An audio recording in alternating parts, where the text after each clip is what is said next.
Let's talk about black people. They're like white people, but with seasoning.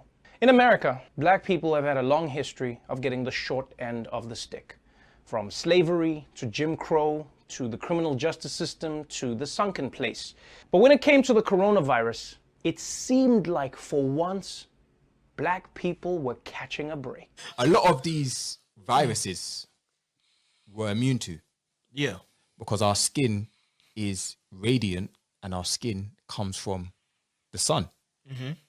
That is our superpower, melanin. Black people, we will not get the coronavirus because we got a little thing in our body where we call the melanin. Minorities can't catch it. We straight. They say that one more time? Minorities can't catch it. Minorities can't catch coronavirus. Nah. Why do you say? Why do you believe Name that? one. I don't know, but it could happen. Name one, though. It could happen. Name one If of it- us. Yeah, when this whole pandemic was just kicking off, many people thought coronavirus was something that just didn't involve black people. Sort of like tennis elbow or Tiger King. Very quickly, we've come to learn that not only can black people get coronavirus, it turns out that black people are being hit harder than anyone else in America right now. With the rate of infection increasing in cities across America, there are alarming new statistics showing the pandemic is taking an especially heavy toll on minority communities. African Americans account for 41% of COVID deaths in Michigan, though only 14% of residents. In Chicago, black residents represent 72% of deaths, but just 30% of the population. Louisiana's population is 32% black, which accounts for about 70% of coronavirus deaths. The disparity in deaths among African Americans there is startling. The data is clear. Coronavirus is disproportionately impacting and killing people of color. That's right. As America has become the epicenter of the coronavirus worldwide, Black America has become the epicenter of the virus's worst effects. And this has become such a major problem that even President Trump has taken notice. In the U.S., African Americans are dying at a much higher rate from COVID-19 than other groups. President Trump calls it a real problem and a tremendous challenge. This is something that's come up, and I don't mean by a little bit. I mean many times. It's a real thing. Now, why is it that the African American community is so much, numerous times more than everybody else? Why is it 3 or 4 times more so for the black community as opposed to other people? It doesn't make sense, and I don't like it. And we're going to have statistics over the next probably 2 to 3 days.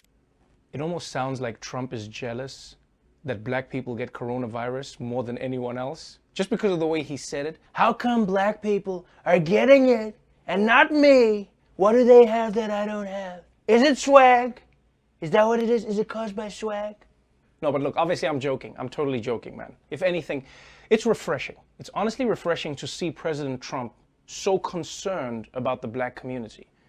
But when he says it doesn't make sense that coronavirus is hitting black Americans the hardest, it's actually the opposite, right? Because when you look at the systemic and socioeconomic factors facing black people in America, it makes complete sense.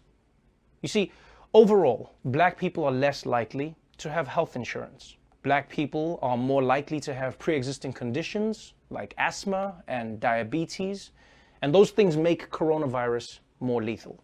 Black people are also more likely to be in service jobs where you can't work from home and you have to come into contact with lots of people every day. And of course, there's always just straight up racism that affects black people as well.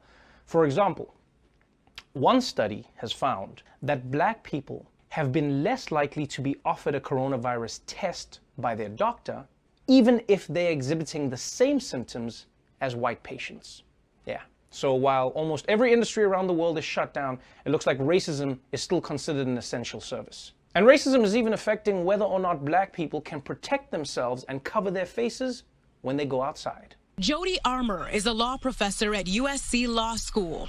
He and other academics believe wearing masks can pose a problem for people of color. The fear of being mistaken for a dangerous criminal may be greater than the fear of contracting COVID-19. Wearing protective masks while black is a concern just like driving while black is.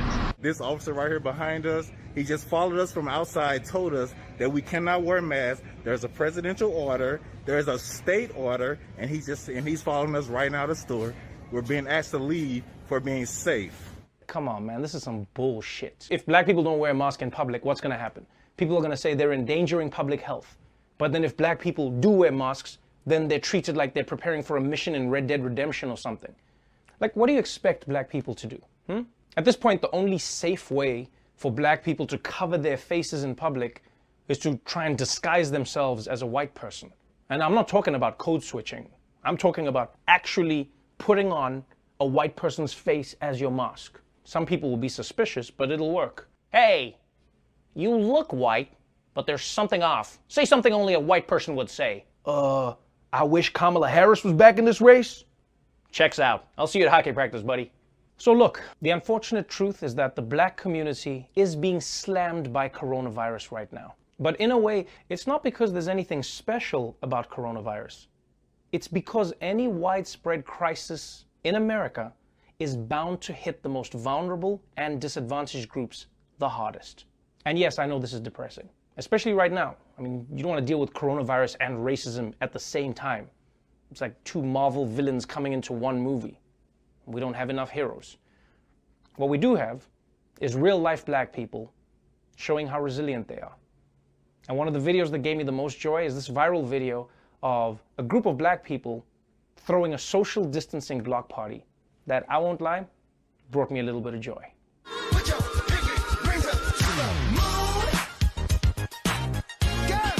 What y'all trying to do? 24 karat magic in the air. Ah, yes. I remember when the only thing in the air we had to worry about was 24 carats of magic. Those were the good old days. Well, that's our show for today. Before we go, as always, I would like to remind you that as America reaches peak corona infections, the doctors, nurses, and first responders in this country need our help. So please, go to Thrive Global's First Responders First and donate whatever you can to help them get the masks, gloves, and gowns that they need to save lives. And if you want to help in New York City specifically, please go to the New York Mayor's Fund, COVID-19 Response, and donate there. Stay safe out there. Wash your hands. Remember, you can freeze your toilet paper to make it last longer. And I'll see you again tomorrow.